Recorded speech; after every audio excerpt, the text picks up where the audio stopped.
नमस्कार भक्तों, आज के इस पवित्र बृहस्पतिवार पर हम आपके लिए लाए हैं बृहस्पति देव की पवित्र कथा, जो ज्ञान, धर्म, सुख और समृद्धि का प्रतीक है। बृहस्पति देव देवों के गुरु हैं, जो बुद्धि, शादी, सनातन और भाग्य को बल देते हैं। उनकी कृपा से रुके हुए काम पूरे होते हैं और जीवन में सही मार्ग मिलता है। तो आइए भक्तों, मन को शांत करके श्रद्धा और विश्वास के साथ बृहस्पतिवार की इस कथा को शुरू करें। इस कथा को सुनते समय मन में बृहस्पति देव का स्मरण करें और अपनी इच्छाओं को उनके चरणों में अर्पण करें। अब शुरू होती है बृहस्पतिवार की पवित्र कथा। प्राचीन काल की बात है। किसी राज्य में एक बड़ा प्रतापी और दानी राजा राज करता था। वह हर गुरुवार को व्रत रखकर दीन दुखियों की मदद करके पुण्य प्राप्त करता था, परंतु ये बात उसकी रानी को अच्छी नहीं लगती थी।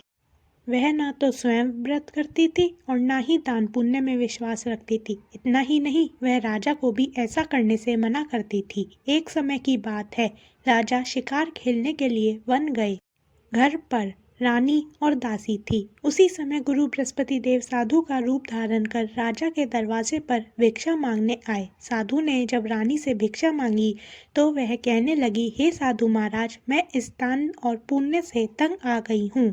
आप कोई ऐसा उपाय बताएं जिससे कि सारा धन नष्ट हो जाए और मैं आराम से रह सकूं। इतना सुनकर बृहस्पति देव ने कहा, हे देवी, तुम बड़ी विचित्र हो। संतान और धन से कोई दुखी होता है? अगर अधिक धन है तो इसे शुभ कार्यों में लगाओ। कुंवारी कन्याओं का विवाह कराओ। विद्यालय और बाग बगीचे का निर्माण कराओ, जिससे तुम्हारे दोनों लोग सुधरें। परंतु साधु की इन बातों से रानी को खुशी नहीं हुई। उसने कहा कि ऐसे धन की आवश्यकता मुझे नहीं है, जिसे मैं दान दूं और जिसे संभालने में मेरा सारा समय नष्ट हो जाए। तब साधु ने कहा, अगर तुम्हारी ऐसी इच्छा है तो मैं जैसा तुम्हें बताता हूँ तुम वैसा ही करना। गुरुवार के दिन तुम घर को गोबर से लीपना, अपने बालों को पीली मिट्टी से धोना, राजा से हजामत बनाने को कहना, भोजन में मांस मदिरा का प्रयोग करना, कपड़े धोबी के यहाँ धुलने देना। इस प्रकार 7 बृहस्पतिवार करने से तुम्हारा सारा धन नष्ट हो जाएगा। इतना कहकर साधु के रूप में बृहस्पति देव अंतर्धान हो गए। साधु के अनुसार कही बातों को पूरा करते हुए रानी को केवल 3 बृहस्पतिवार ही बीते थे कि उसकी समस्त धन संपत्ति नष्ट हो गई। भोजन के लिए राजा का परिवार तरसने लगा। तब एक दिन राजा ने रानी से बोला, हे रानी, तुम यहीं रहो, मैं दूसरे देश को जाता हूँ, क्योंकि यहाँ पर सभी लोग मुझे जानते हैं, इसलिए मैं कोई छोटा कार्य नहीं कर सकता। ऐसा कहकर राजा दूसरे देश चला गया। वहाँ वह जंगल से लकड़ी काट कर लाता और शहर में बेचता। इस तरह वह अपना जीवन व्यतीत करने लगा। इधर राजा के परदेश जाते ही रानी और दासी दुखी रहने लगी। एक बार जब रानी और दासी को 7 दिन तक बिना भोजन के रहना पड़ा तो रानी ने अपनी दासी से कहा, हे दासी, पास ही के नगर में मेरी बहन रहती है, वह बड़ी धनवान। तू उसके पास जा और कुछ ले आ, ताकि थोड़ी बहुत गुजर बसर हो जाए। दासी रानी की बहन के पास गई। उस दिन गुरुवार था और रानी की बहन उस समय बृहस्पतिवार की कथा सुन रही थी। दासी ने रानी की बहन को अपनी रानी का संदेश दिया, लेकिन रानी की बड़ी बहन ने कोई उत्तर नहीं दिया। जब दासी को रानी की बहन से कोई उत्तर नहीं मिला तो वह बहुत दुखी हुई और उसे क्रोध भी आया। दासी ने वापस आकर रानी को सारी बात बता दी। ये सुनकर रानी ने अपने भाग्य को कोसा। उधर रानी की बहन ने सोचा कि मेरी बहन की दासी आई थी, परंतु मैं उससे नहीं बोली, इससे वह बहुत दुखी हुई होगी।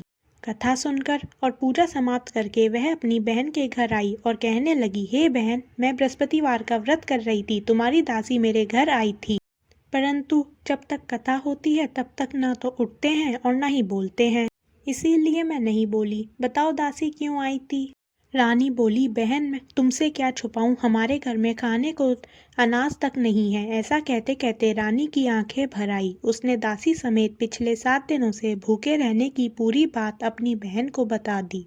रानी की बहन बोली, देखो बहन, भगवान बृहस्पति देव सभी की मनोकामना को पूर्ण करते हैं। देखो, शायद तुम्हारे घर में अनाज रखा हो।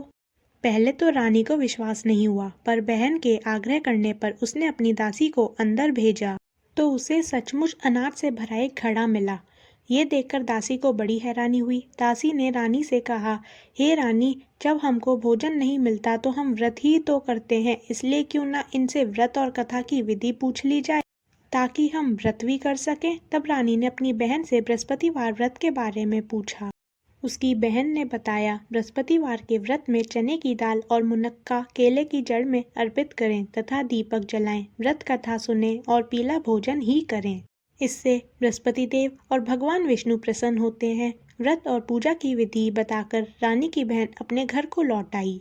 7 दिन के बाद जब गुरुवार आया तो रानी और दासी ने व्रत रखा। वह घुड़साल में जाकर चना और गुड़ लेकर आई, फिर उससे केले की जड़ तथा विष्णु भगवान की पूजा की। अब पीले भोजन की चिंता को लेकर दोनों दुखी हुई। चूंकि उन्होंने व्रत रखा था और इसलिए बृहस्पति देव उनसे प्रसन्न थे, वह एक साधारण व्यक्ति का रूप धारण कर 2 थालों में पीला भोजन दासी को दे गए। भोजन पाकर दासी प्रसन्न हुई और फिर रानी के साथ मिलकर भोजन ग्रहण किया। उसके बाद वह सभी गुरुवार को व्रत और पूजा करने लगी। बृहस्पति देव की कृपा से उनके पास फिर से धन संपत्ति आ गई, परंतु रानी फिर से पहले की तरह आलस्य करने लगी।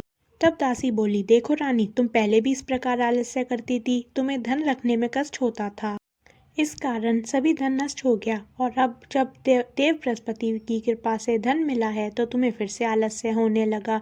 रानी को समझाते हुए दासी कहती है कि बड़ी मुसीबतों के बाद हमने ये धन पाया है, इसलिए हमें दान पुण्य करना चाहिए, भूखों को भोजन कराना चाहिए और धन को शुभ कार्यों में खर्च करना चाहिए।